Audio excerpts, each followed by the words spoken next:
Hello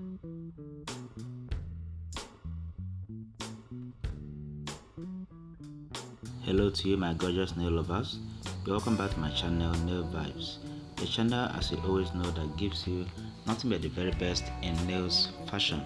And in this video for today there is no exception because I have the best collections of natural acrylic nail art designs for you my gorgeous queens. So in order for you to enjoy this video, I urge you to watch from beginning to the end, and at the end you can go down to the comment section and tell me what you think or what you feel about my videos or my channel in general. So in case you are seeing this channel for the very first time or you are yet to subscribe to my channel, please do subscribe, and as you do that, do not forget to turn on bell notification so that whenever a new video is uploaded in this channel, you will definitely be the first to be notified. So as you watch, kindly support my channel by hitting the like button. Like this video and feel free to share it to your friends and your loved ones, and you can also save it for a later use.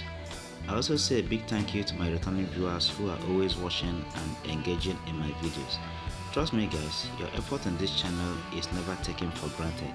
Thank you guys so much, as I'll be looking forward to seeing you again in my next video. Bye for now.